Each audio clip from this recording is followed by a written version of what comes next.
I want a sharp position. I don't really care much how it's evaluated. I am not very interested in making forced draws. Let's just play this game that we love and see who plays it better. And in that respect, this is just going to be a very interesting fight, very complex to play for both sides, I suppose. But yeah, I think black is just completely fine. I like the g5, knight h5. It just looks nice for black. Right. If we don't look at the end, it says tiny bit that black is maybe a little bit better. Right. You have more space. You're attacking the king. What is really black's problem? I don't get it either. Again, we are looking, as is Gukesh, by the way, who's taking his time. We're looking at g5, breaking the pin.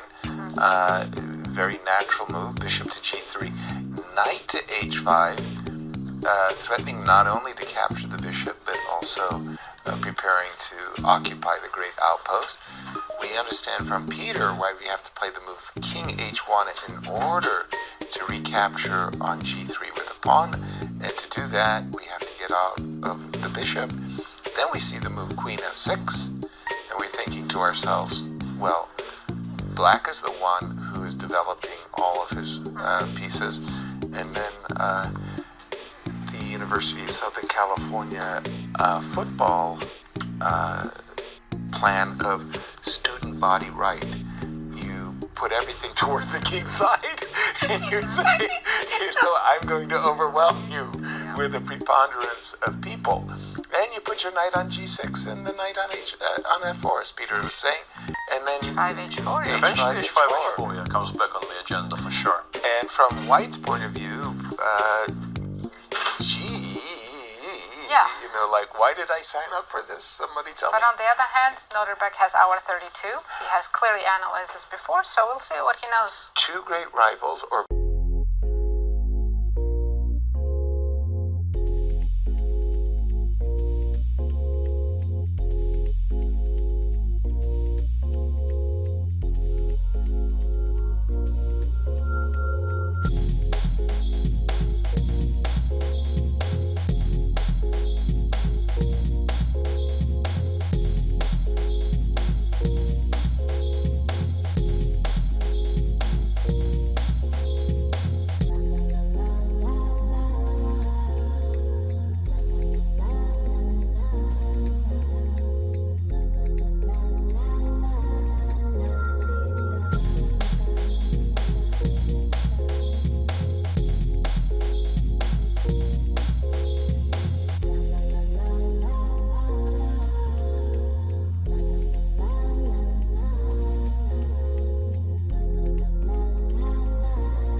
just saw the move.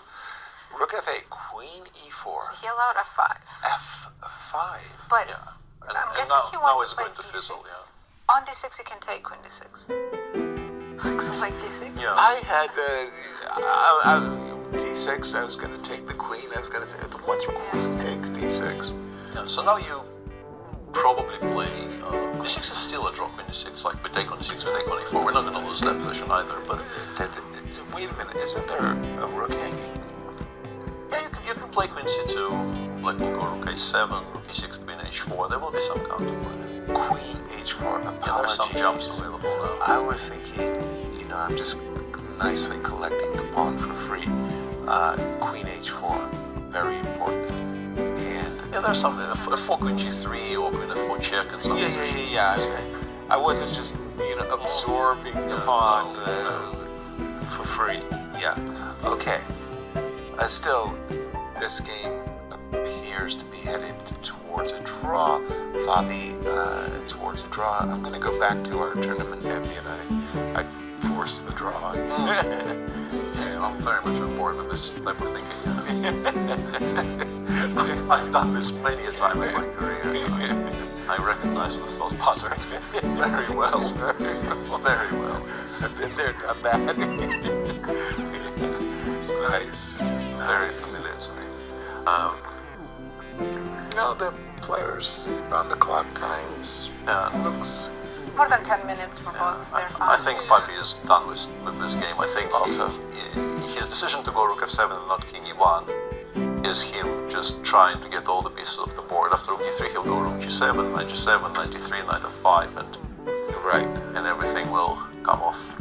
I think. So the only game where we are expecting a decisive result is Bogdan against Levon For now. For now. For now, unless something and MBL, changes. right? MBL. MBL still happy to share the good tidings of the standings. There was nothing to share. We finally have a result in round 2. The first result of the day, Fabi Actually, and Prague. That was interesting- another good game. Interesting question for our statistician. I don't know if it's easily researchable, but how many rounds of the classical events of the GCT featured